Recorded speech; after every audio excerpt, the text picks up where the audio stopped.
mamanya Marina, kalau tahu Marina masuk Islam, apakah menjadi masalah? Enggak ya, alhamdulillah. Berarti saya mau tanya lagi. Kalaupun misalnya bermasalah, melarang atau bagaimana, Marina dan Junaidi kan sudah dewasa. Nanti boleh membantah, tapi harus dengan cara yang paling lembut. Bedanya kan gini, ya. Saya dulu sebelum saya masuk Islam, ini ya, sebelum saya masuk Islam, istri saya itu bisa segini, dulu saya waktu masuk Islam begitu ya. Ya karena itu, karena dari bantah-bantahan, dari jaga emosi, dari dengan fisik. Setelah saya masuk Islam, ternyata malah di Islam boleh pukul istri.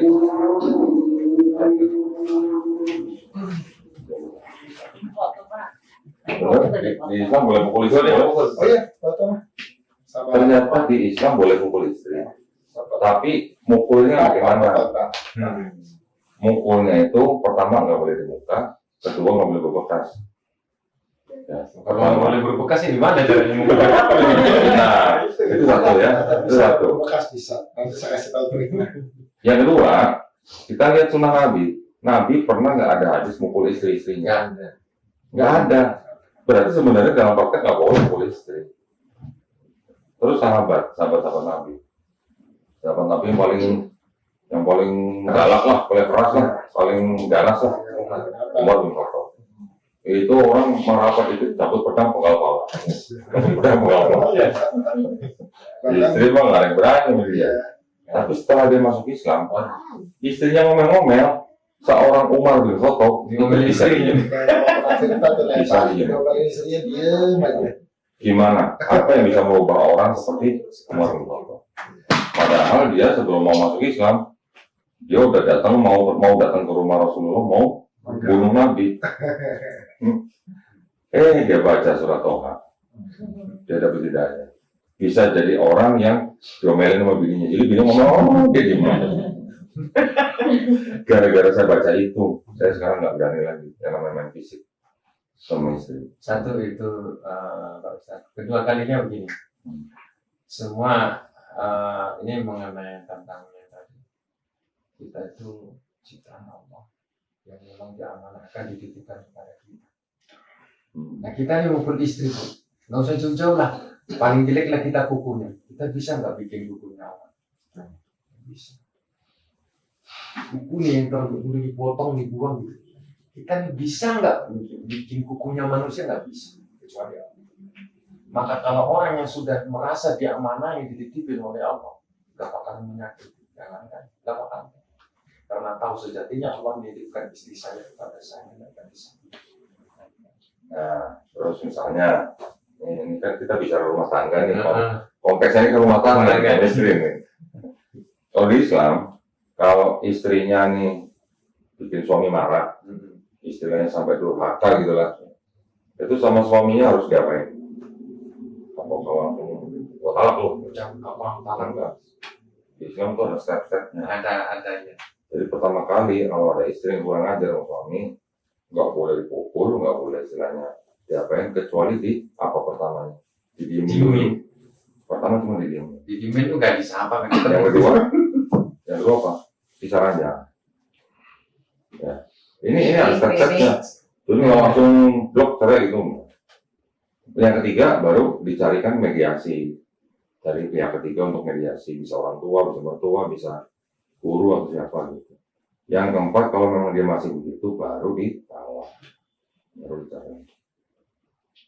Jadi di Islam itu semua ada tatangannya gitu, buat rumah tangga, buat anak sama orang tua sama anak, kita sama teman, kita sama saudara, bahkan diatur kita sama yang kafir. Itu tuh ada aturannya. Kebiasaan juga ada aturannya maksudnya. Kalau Islam mengatur dari kita bangun tidur sampai kita tidur, dari kita lahir jadi bayi sampai kita mati, semua ada aturan, semua di Islam. Kira-kira Junaidi ada nggak yang bertanya soal Islam? Ya. Yang belum yakin. Misalnya, Islam itu teroris gitu. Saya itu udah. Islam itu yang katanya bom gereja apa, saya semua, saya jawab semua. yang pokoknya yang belum ditanya sama saya. Kok mau tanya apa sama Kok? Tahu yang ngomong-ngomong gitu ya berarti tadi nanya. Udah. Sampai saya Islam kasih itu tahu. sebenarnya nggak boleh, jangankan manusia dibunuh, semut pun hewan pun nggak boleh dibunuh, kecuali yang memang mungkin membahayakan itu pun kalau sudah kepepet. Saya dulu waktu baru masuk Islam, cari guru kan. Tadi mau masuk pesantren jangan tuh. Ngomong setua masuk pesantren. Wah, gitu kan. Akhirnya alhamdulillah ada teman saya kenalin satu Habib di Pembanatu. Saya datang ke Habib itu diantarin sama teman saya. Habib itu senang banget itu karena saya waktu itu mualaf masuk Islam. Kita ngobrol, saya belajar. Saya pikir dia ngajarin saya tuh baca Quran, baca hadis, ternyata enggak. Ternyata dia ngajarin saya tuh Islam yang apa? Yang humanis. Humanis itu artinya apa? Yang mengedepankan sisi kemanusiaan. Jadi di Islam itu ada yang namanya hablum minallah, hubungan kita dengan pencipta, tapi juga ada hablum minanas. Sama juga. Hablum minanas artinya hubungan kita dengan sesama manusia lain, entah itu muslim, entah itu yang belum muslim. Tetapi dalam arti kalau hablum minanas kita nih, entah itu dengan muslim atau yang belum muslim, ada yang cacat, urusan kita sama Allah nih Pasti. berpengaruh gitu. Jadi sebenarnya Islam itu bukan urusan yang hanya di dalam Islam aja, tapi yang berurusan dengan orang yang belum Islam aja itu diatur. Jadi lu kalau zolim sama orang yang belum Islam, lu juga dosa. Nggak boleh kita menzolimi orang yang lain akidah dengan kita. Ternyata sampai segitunya. Terus pertama kali saya datang ke Habib itu, pulang dari situ, kan enak nih semalam. Pulang dari situ sampai rumah, ada semut nempel di sini. Iya. Kalau saya mah biasanya masih gini, Ini pasti matiin. pulang dari Habib saya tiup. Saking takutnya kayak gitu. Karena dia punya nyawa. Nah, Yang punya nyawa, yang ngasih nyawa siapa? Yang menciptain dia kan. Kita boleh membunuh binatang untuk kita makan. Itu pun kalau kita nyembelih ada aturannya, ya kan? Ini binatang yang bukan untuk dimakan. Apakah berarti kita bunuh? apalagi bunuh orang. Apalagi bunuh orang. Gitu. Kayak dari gitu. Bunuh semut aja nggak boleh, apalagi bunuh orang. Itu bukan di jalan Allah. Nah, kalau di Islam, gini, ini makanya untuk menghindari kesalahpahaman atau benar. misinterpretasi terhadap Islam. Di Islam, kalau kita bunuh satu orang itu tidak punya salah apa-apa, itu sama aja kayak kita bunuh seluruh manusia di bumi. Ya, tapi kalau kita nyelamatin satu orang yang juga dia tidak punya salah apa-apa, itu seolah-olah kita menyelamatkan seluruh manusia. Sampai segitunya. Terus dari mana tuh teroris yang bunuh? Sedangkan di Islam ada ajaran begitu. Berarti yang teroris itu sebenarnya tidak mengikuti Quran. Nafsu. Ikuti gurunya. Bukan Islam, Didoktrin begini.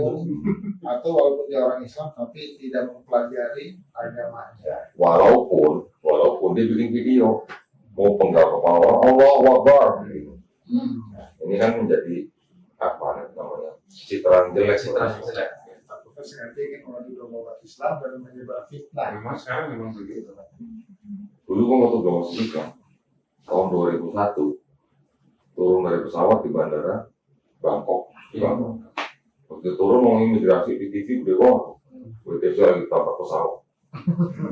Oh Islam begini gitu. Ya dong, boleh dong. Boleh. Selama berapa tahun itu selalu saya mengamati siapa? FPI. FPI kan tahu sendiri kan? Iya. Ini sampai sekarang juga malah tutup. Jadi saya mengamatinya orangnya.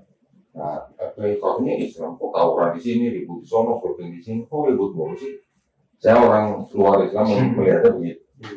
Jadi saya punya pandangan bahwa Islam itu nggak benar karena orangnya. Orangnya bukan Islamnya. Setuju kok. Yang jadi takutnya kita orang di luar Islam kan, ya udah banyak contoh di Indonesia atas nama agama. Ya itu yang pernah saya cerita sama apa juga.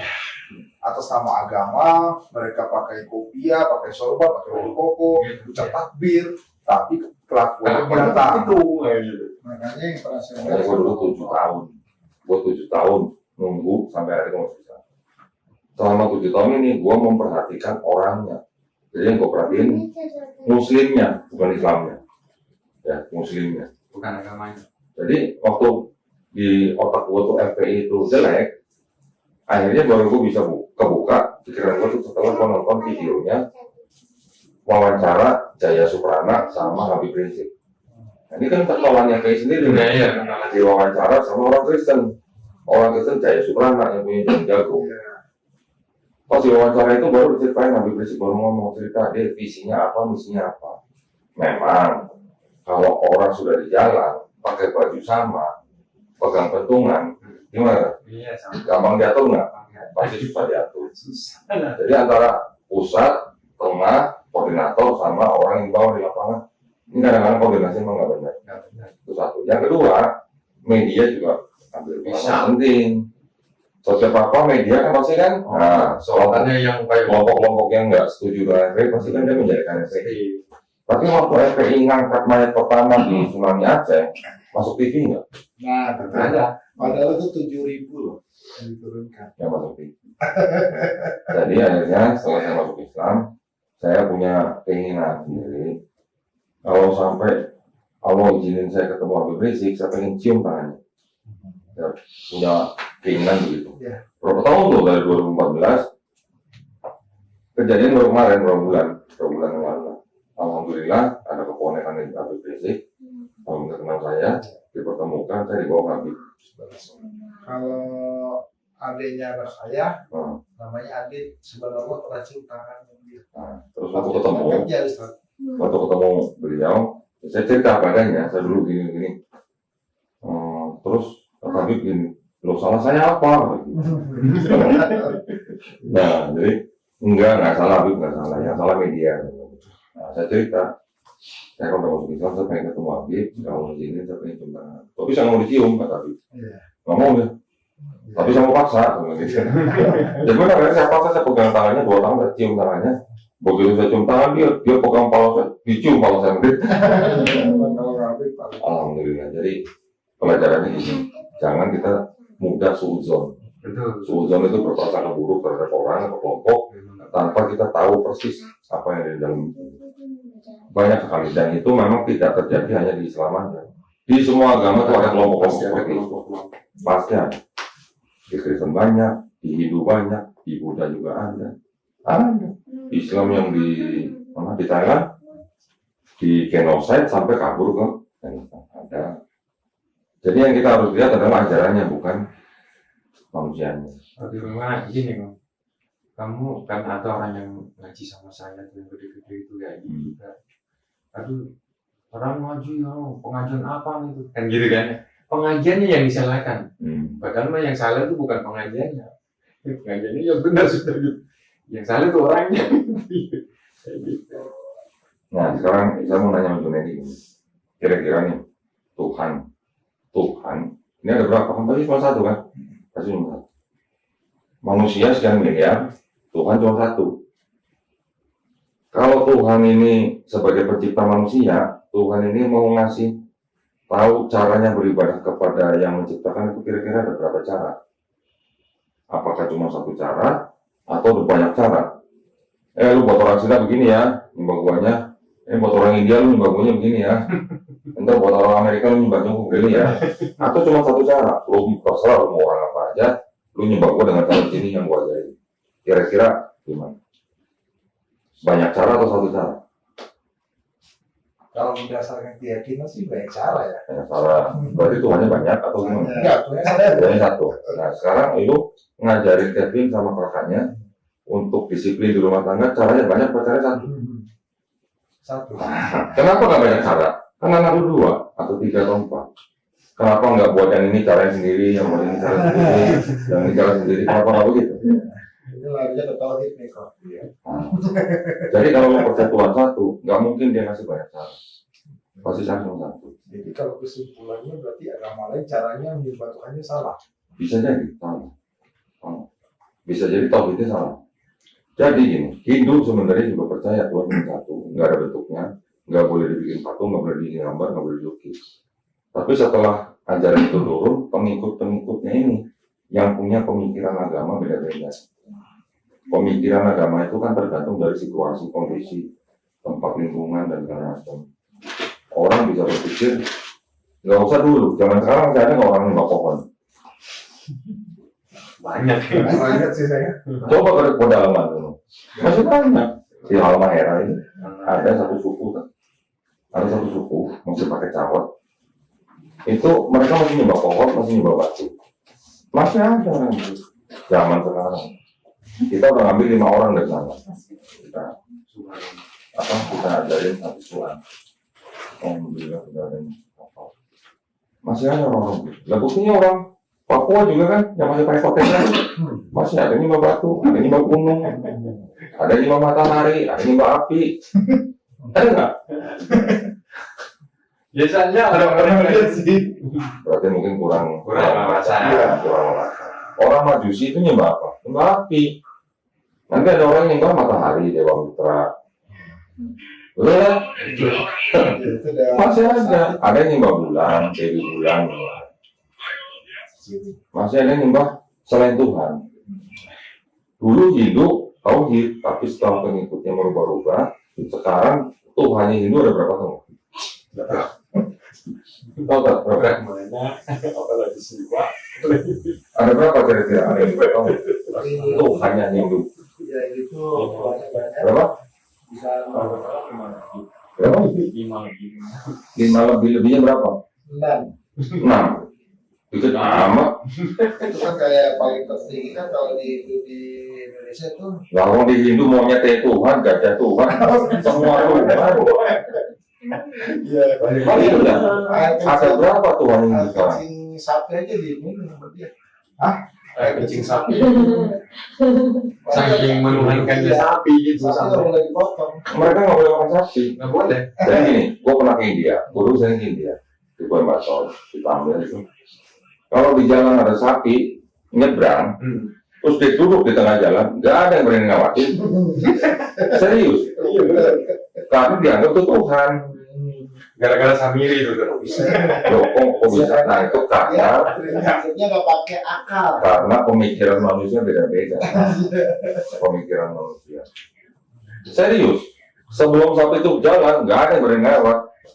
Lu mau dibayar berapapun, nggak ada yang berani lewat. Itu di India. Gua udah nyaksiin sendiri gua. Iya, saya lihat sering sendiri ke apa? Cari aja di Google, kita sekarang banyak gampang kita lihat Google. Oh, monyet jadi Tuhan. Nah, berapa Tuhannya orang Hindu sekarang? Itu aja ya. Coba tebak kira-kira berapa? Boleh nggak? Nggak tahu kok. Hah? Nggak tahu. Nggak pernah dalamin. Ya, kita, memang kalau kita nggak belajar agama, memang kita nggak tahu. Tapi ini saya kasih tahu. Saya punya teman orang Hindu di Malaysia. Dia sekarang menjadi ustaz, alhamdulillah di mualaf. Tuhannya orang Hindu sekarang itu ada 330. Buset. Oh, tapi loh, belum selesai Bu. Oke, nomor 330 juta. Juta. Ada di kita mereka. Wah, apa itu? Mana aja disumpah berarti. Nah, ya. Sekarang kalau yang Kristen ada berapa? Tuhannya Kristen satu sih, Yesus Kristus. 3. Nah, Allah Bapa, terus darah Paulus. Ini ya, ini jelas. Kalau sebutin Kristus selalu Bapa. memang mereka ngakunya Tuhan satu, tapi punya 3 pribadi. Jadi kalau di Kristen itu, mereka percaya Tuhan bisa jadi manusia. Ya. Itu nggak ada bedanya sama Trimurti. Nggak ada bedanya sama di Mesir, ada Horus, ada Osiris, ada Ra. Nggak ada bedanya juga sama yang di Babilonia. Ada Tamrus, ada Namrus, ada Semiramis. Jadi orang-orang zaman dulu itu memang sudah percaya Tuhan atau dewa itu bisa jadi manusia, jalan-jalan bareng manusia. Itu Kristen. Hampir semua rata-rata di Timur Tengah, dari mulai Sumeria, Babilonia, Persia, India, Mesir, Eropa, bahkan Eropa Utara, itu hampir semuanya orang menyembah Tuhan yang teriak. Teriak itu ada 3 dan 1. Beda sama agama di Asia. Tahu misalnya, tahu bilang Tuhan satu, tapi namanya siapa Tuhan itu? Nggak ada nama. Terus caranya gimana supaya kita bisa mencapai Tuhan itu? Ya, perwakilan Doa doang, doa sujud Terus ada surga neraka nggak tahu? ada. Tapi di tahu yang dulu saya pelajaran di kok. Surga ada. Kalau neraka itu ada, tapi lebih sebelum ke surga neraka itu ada Pencucian. hukum karma. Oh, karma. Nah, jadi berdasarkan perbuatan semasa hidup di dunia, apa dosa terperbuat itu yang akan didiskon kembali. Jadi terima dulu ganjaran lu, baru akhirnya ke antara surga atau neraka. Berarti ada reinkarnasi. Ada. Kalau ada reinkarnasi, sebenarnya penduduk di bumi itu makin lama makin banyak atau makin dikit? Banyak kok. Dari mana? Kalau lu bilang makin banyak, itu dari mana kalau ada reinkarnasi? Dari bapak ke teman. Jadi kalau lu jahat, lu jadi manusia nggak? Bisa jadi kecoa, bisa jadi tikus kan?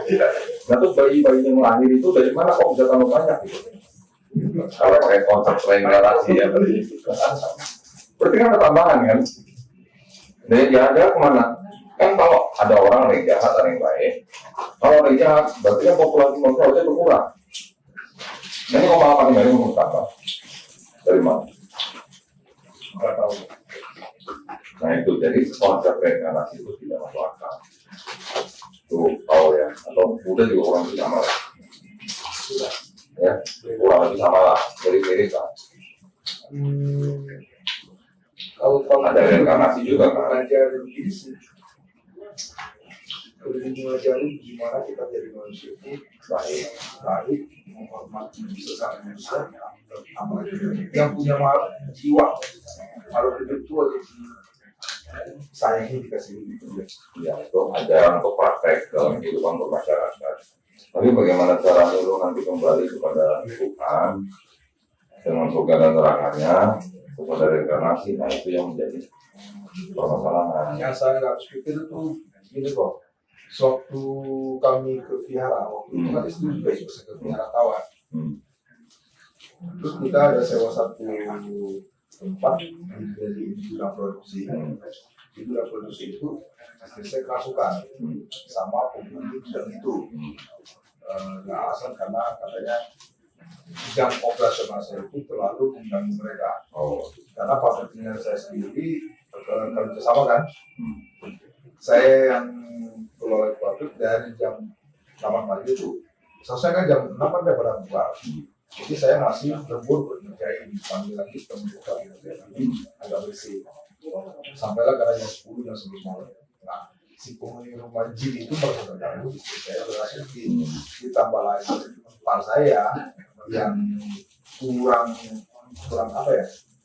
Kurang sponsor ada WC tapi kencingnya nggak di WC di belakang rumah. Nah, jadi si penghuni jin bilang kurang ajar cucu saya kamu kencing.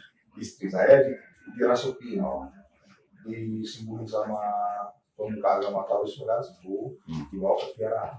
Sampai di vihara kerasukan lagi. Nah situ saya udah bingung, karena di dalam ajaran Taois sudah sering dikatakan di dalam suatu tempat vihara ini kok dilindungi 36 dewa supaya tidak ada makhluk yang bisa masuk. Aku istri saya kenapa kan gitu. Nah, jadi yang kayak Tao, kayak Buddha itu kan memang sebenarnya hanya dia lebih banyak ke filosofi, kayak Shinto Jepang juga kalau sama. Dia lebih banyak ke ajaran apa ya? Yin yang, hitam putih. Ya, keseimbangan ya. Keseimbangan juga.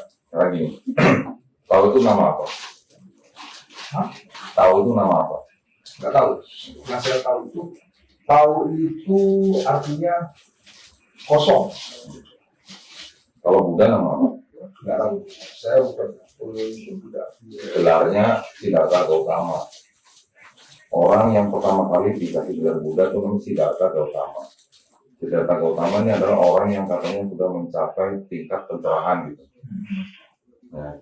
Nah, gelarnya orang ya. Kalau Kristen itu nama apa? Gelarnya Yesus, Kristus. Yesus kan gelarnya Kristus, maka agama jadi Kristen. Kalau Judaisme atau Yahudi itu nama apa? itu nama keempat daripada anak Nabi Yakub alaihissalam atau Israel. Namanya Yehuda. Dari Yehuda menjadi Yahudi, ya. Itu nama. Jadi nama anak. Kalau Konghucu itu nama apa? Nama Nabi sebenarnya. Konghucu itu nama Nabi. Konfusius ya. Kalau Islam itu nama apa? Ada. Islam artinya berserah diri kepada Sang Pencipta. Jadi bukan nama orang, bukan nama tempat, bukan gelar orang. Hindu nama apa ini? Hindu nama tempat di mana ajaran itu pertama kali ada. India namanya. Jadi ada agama nama tempat, ada agama nama orang, ada agama gelar orang, ada agama nama nabi, ada agama nama apa kata kerja hanya untuk berserah diri kepada yang menciptakan kita. Contoh ya, ya putih ya. Ini kalau kasih kopi hitam, jadi apa warnanya? Hitam. Bisa nggak semua orang minum kopi? Belum tentu ya. Ada orang yang gila minum kopi, ada yang nggak bisa minum kopi karena mungkin nggak sakit mah. Kalau air bening ini gua kasih sirup yang warna merah, air itu jadi warna merah kan. Kalau air bening ini gua kasih jeruk yang warna kuning, itu jadi warna putih. Tapi tidak semua orang bisa minum sirup, tidak semua orang bisa minum kopi, tidak semua orang berani minum apa? Dan jeruk atau teh misalnya teh. Kalau teh gua kasih teh jadi warna coklat. Belum tentu semua orang bisa minum teh.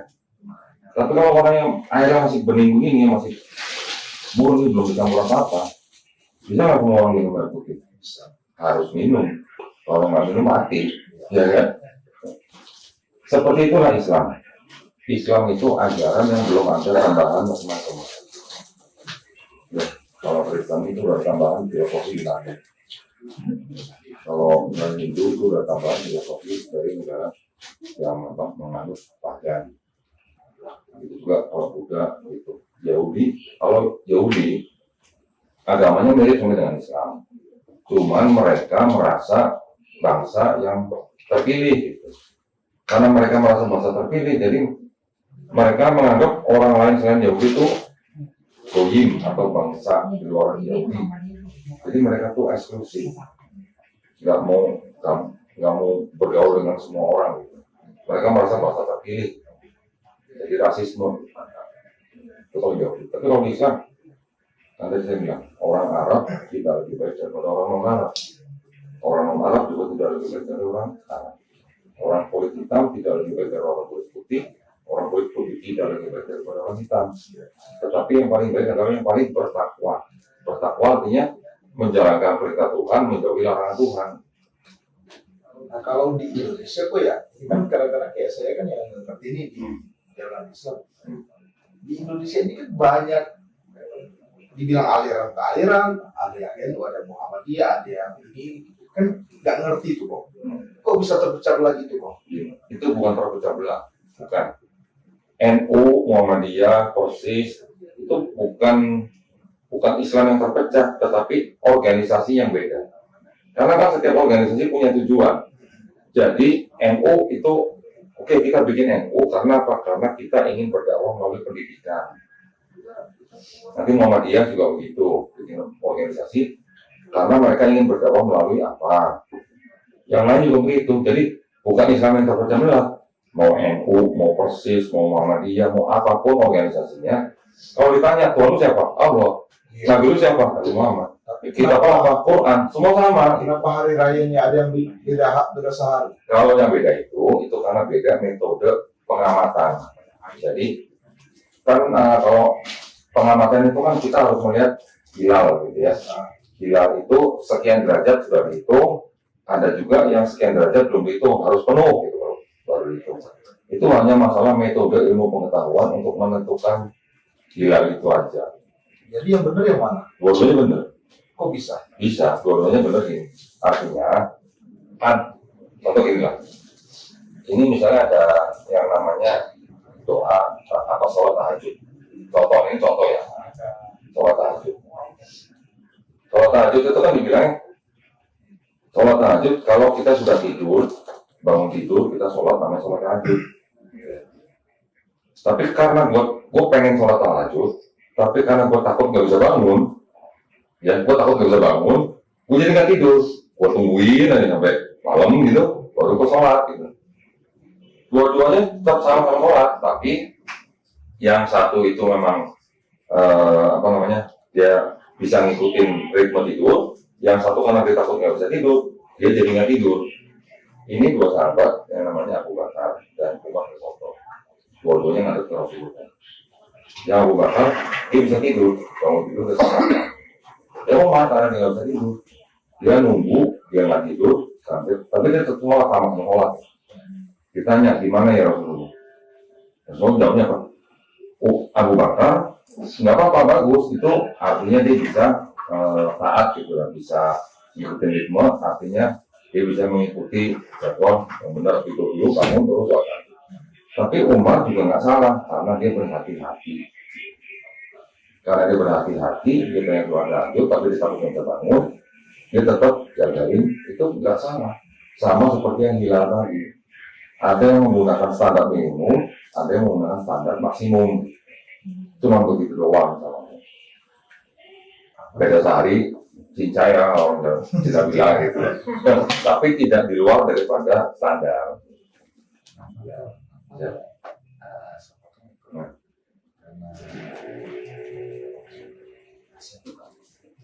Oh gitu.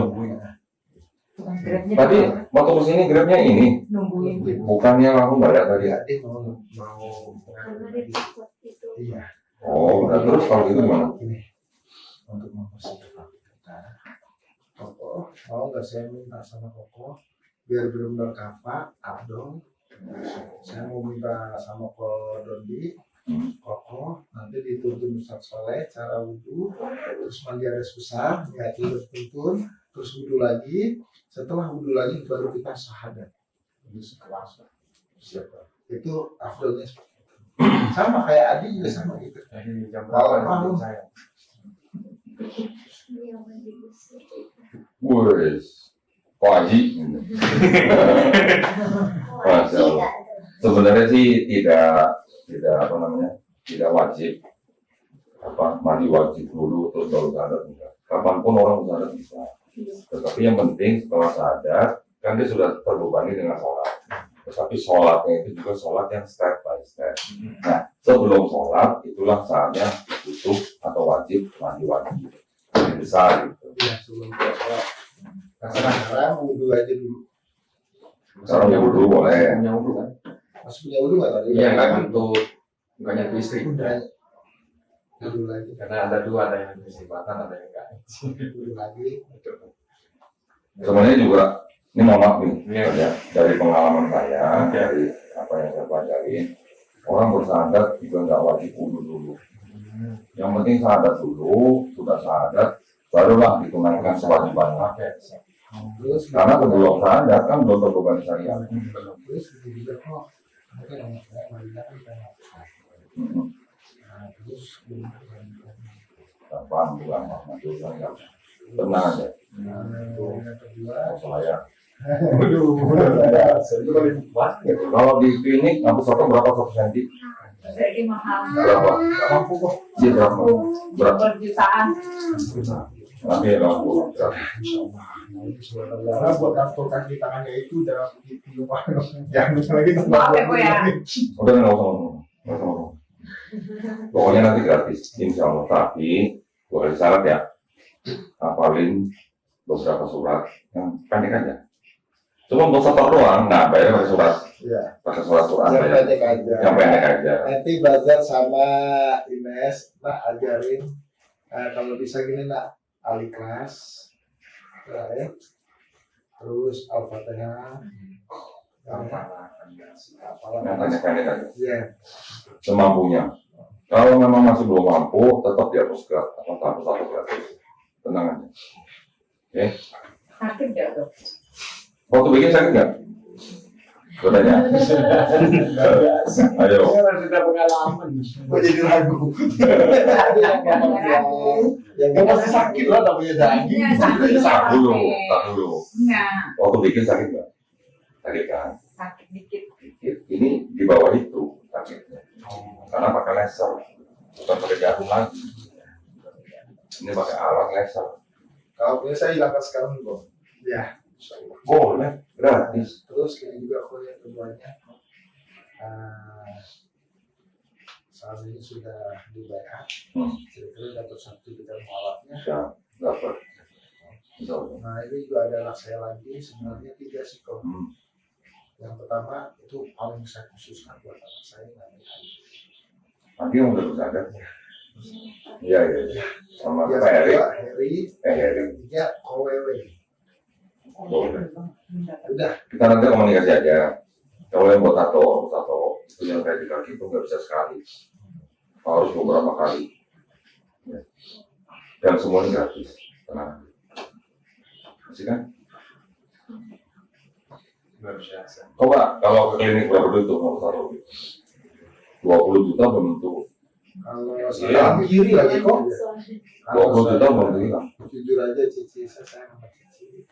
Cici berkata kalau mau kafah sekalian. Iya. Cici sewaktu lahir, Cici kan polos gak ada apa-apa di gambar. Tujuannya pas kita nanti pulang ke orang tua, benar-benar bersih.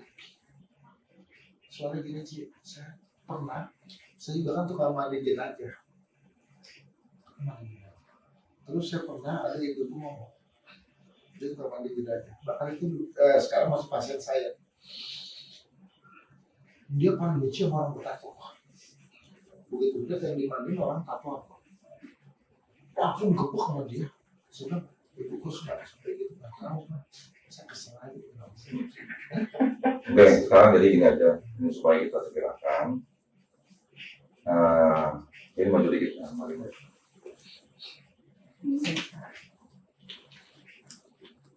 Ya, jadi bismillahirrahmanirrahim. Assalamualaikum warahmatullahi wabarakatuh. Alhamdulillah, alhamdulillah. Di hadapan saya sekarang ada saudara Junaidi, ya, juga ada saudari Marina. Kedua-duanya berniat untuk masuk Islam. Saya ada 3 pertanyaan. Kalau dari 3 pertanyaan ini ada jawaban yang tidak semestinya, kita tidak berani menyadarkan Junaidi dan Marina. Yang pertama katanya, apakah saudara Junaidi dan Marina ini mau masuk Islam atas kemauan sendiri atau ada yang memaksa? Atas kemauan sendiri. Alhamdulillah. Yang kedua saya mau nanya, Junaidi dan Marina apakah masih punya orang tua? Sama. Saya sudah tidak. Mamanya Marina, kalau tahu Marina masuk Islam, apakah menjadi masalah? Enggak ya, alhamdulillah. Berarti saya mau tanya lagi. Kalaupun misalnya bermasalah, melarang atau bagaimana, Marina dan Junaidi kan sudah dewasa. Nanti boleh membantah, tapi harus dengan cara yang paling lembut. Ya, harus dengan cara yang paling lembut. Yang ketiga, di dalam Islam itu kan ada syariat. Syariat itu adalah yang pertama, ini setelah syahadat, nanti ada sholat, ada zakat, ada puasa, ada haji jika mampu, insya Allah. Ya. Jika mampu aja, gitu. Belum mampu, tidak usah. Saya aja belum dihaji. Mampu juga belum. Padahal itu cita-cita Bapak. Cita-cita ya. Seumur hidup Bapak. Baik. Nah, sekarang di hadapan saya, di hadapan Abah Supri, di hadapan Ustaz Soleh, dan di hadapan Allah SWT, apakah Junaidi dan Marina berjanji untuk melaksanakan syariat-syariat tadi? Saya berjanji. Insya Allah, alhamdulillah. Jadi tidak ada lagi yang menghalangi Junaidi dan Marina untuk memeluk Islam. Ya, tadi saya sudah sampaikan. Tadi saya sudah sampaikan bahwa orang yang masuk Islam, insya Allah dosanya dari akhir balik dihapuskan, tetapi kebaikannya tetap dicatat sebagai pahala. Ya. Jadi sekarang monggo tambah tahu siapa tadi? Saya. Ini yang pengalaman. Loh, emang nggak pernah? Cuma paling banyak kan. Baik, kalau gitu, saya nanti akan mengucapkan dalam bahasa Arab. Nanti setelahnya kita lanjutkan dalam bahasa Indonesia. Yang akan kita ucapkan adalah asyhadu alla ilaha illallah wa asyhadu anna Muhammadan Rasulullah. Artinya dalam bahasa Indonesia adalah aku bersaksi tiada Tuhan selain Allah dan aku bersaksi Nabi Muhammad adalah utusan Allah. Itu bisa diterima? Bisa diterima? Saya? Alhamdulillah. Nanti saya ucapkan dalam bahasa Arab, Junaidi dan Marina karena suami istri ngomong bareng-bareng aja ya. Nggak usah satu-satu ya, langsung aja ya. Suami istri, ya kan? Bismillahirrahmanirrahim. Asyhadu, kita sama. Kalau yang cowok kita sama. Asyhadu Allah ilaha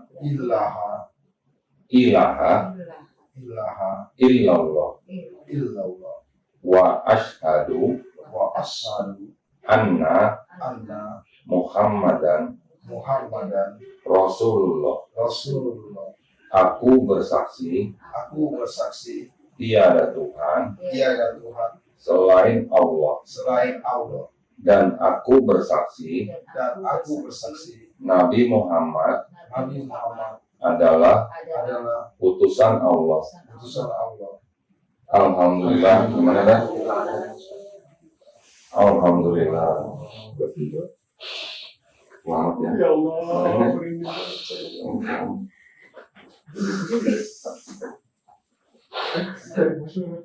Air mata.